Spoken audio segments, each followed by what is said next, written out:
इसमें कोई दो राय नहीं कि चौधरी ओम प्रकाश चौटाला जैसा प्रशासक हरियाणा में नहीं, हिंदुस्तान में भी कोई नहीं हो सकता, क्योंकि उनकी लगाम प्रशासन पे बहुत बढ़िया थी। कई बार हमें ये महसूस होता है कि उनके 2004 के बाद जो टेन्योर्स रहे उसमें एडमिनिस्ट्रेशन हावी हो गया। इनेलो में कलह के वजह से जन्मी जननायक जनता पार्टी के नेता एक बार फिर से ओम प्रकाश चौटाला की तारीफ में कसीदे पढ़ने शुरू कर चुके हैं। रोहतक पहुंचे जजपा के प्रधान महासचिव दिग्विजय सिंह चौटाला ने अपनी ही सरकार में अफसरशाही हावी होने की बात कही है और साथ ही साथ ये भी कहा है कि चौधरी ओम प्रकाश चौटाला जैसा प्रशासक हरियाणा में ही नहीं बल्कि पूरे हिंदुस्तान में कोई नहीं हो सकता।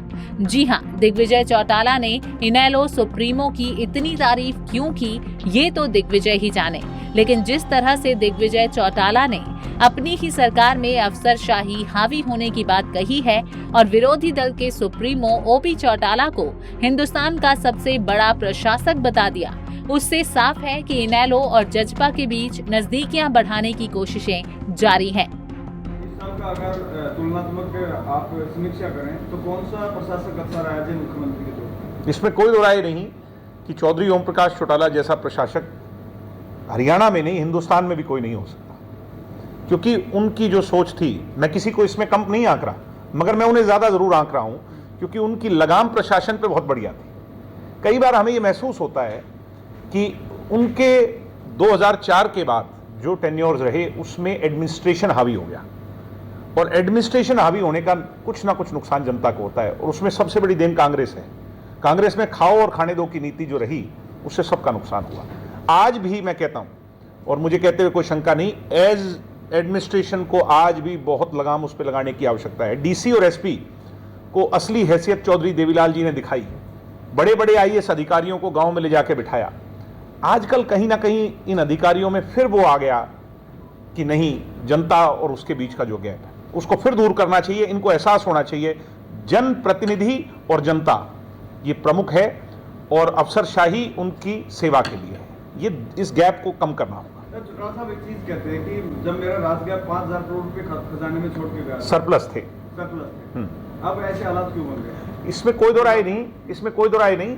और हमें लोन पे बैक करना चाहिए, हमें कुछ चीज़ों को चाहे कम कर करके, मगर सिर्फ और सिर्फ जो है ना वाहवाही लूटने के लिए नहीं बल्कि भविष्य के लिए भी सोचना चाहिए।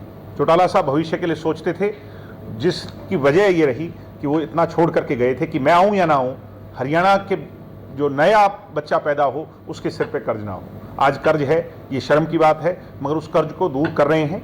मैं आपको ये वादा करता हूँ, जितना मुझे जानकारी है, बाकी मैं सरकार में तो नहीं हूँ, मगर सरकार का सहयोगी होने के नाते मैं ये वादा करता हूं कि ये सरकार सबसे ज्यादा कर्ज पे बैक करेगी आने वाले 2 साल। इनेलो के प्रति छलका दिग्विजय चौटाला का ये प्रेम हरियाणा की राजनीति में क्या रंग लाएगा ये तो वक्त ही बताएगा, लेकिन दिग्विजय के इसी बयान के साथ इनेलो और जजपा के एक होने की चर्चाएं भी शुरू हो चुकी हैं। बहरहाल रोहतक में प्रेस कॉन्फ्रेंस के दौरान दिग्विजय चौटाला और पत्रकारों के बीच रोजगारी पर सवाल जवाब हुए और इस दौरान आंकड़ों को लेकर भी दोनों तरफ से जमकर बहस हुई। सर, आपने 75% का आरक्षण निजी क्षेत्र में युवाओं को दिया जी, बावजूद उसकी हरियाणा बेरोजगारी में नंबर 1 है, क्यों? नहीं, ऐसा नहीं है। वो हरियाणा से ज्यादा राजस्थान है और कई अन्य प्रदेश है। इस महीने की आप रिपोर्ट नहीं, कौन सी रिपोर्ट? कौन सी रिपोर्ट? सीएमआई कांग्रेस की एजेंसी है सर।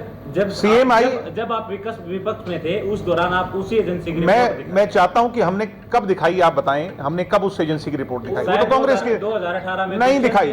मुझे दिखाओ, आप मुझे दिखाओ। उस दौरान ये रिपोर्ट दिखाई नहीं, मुझे दिखाओ कहां दिखाई थी। ऐसा नहीं है, गलत जानकारी मत दीजिए। मुझे लगता है आप किसी और की भाषा बोल रहे हैं। ऐसा नहीं है बिल्कुल भी। हमने कांग्रेस की रिपोर्ट पर नहीं जाना, हमने आम जनता को गुमराह नहीं करना। मैं फिर भी कहता हूं कि बेरोजगारी की खाई बहुत ज्यादा है, मगर भरेगी कैसे? ठीक नीयत से। उसके लिए हमने लागू कर दिया। अब रोजगार हरियाणा में मिलेगा तो उसमें वो 75% लागू होगा। क्या हमारी नीयत बेरोजगारी को कि इस खाई को भरने की है? ये तो आप खुद बताओ भाई। है ये जो फैसला है सरकार का, ये बेरोजगारी की उस खाई को भरने का फैसला है। हाँ, तो उसके लिए हम प्रयासरत हैं। सरकारी नौकरियां भी जो विलंब हो रही हैं, सब उससे दुखी हैं, मगर जल्द उन बातों का सरकार उसका सुधार। आपको बता दें कि दिग्विजय चौटाला ने इस मौके पर पूर्व सीएम भूपेंद्र सिंह हुड्डा को लेकर भी बड़ी भविष्यवाणी की। उन्होंने कहा कि भूपेंद्र सिंह हुड्डा कांग्रेस को लगातार खोखला करने में जुटे हैं और मेरा दावा है कि 2024 के चुनावों से पहले हुड्डा कांग्रेस को छोड़ देंगे और फिर कांग्रेस को खत्म होने से कोई नहीं रोक सकेगा। रोहतक से दीपक भारद्वाज, पंजाब केसरी टीवी। हमसे जुड़े रहने के लिए हमारे YouTube चैनल को सब्सक्राइब करें और नई वीडियो की नोटिफिकेशन के लिए बेल आइकॉन को दबाएं। अगर आप ये वीडियो Facebook पर देख रहे हैं तो लाइक जरूर करें और ज्यादा से ज्यादा शेयर करें। धन्यवाद।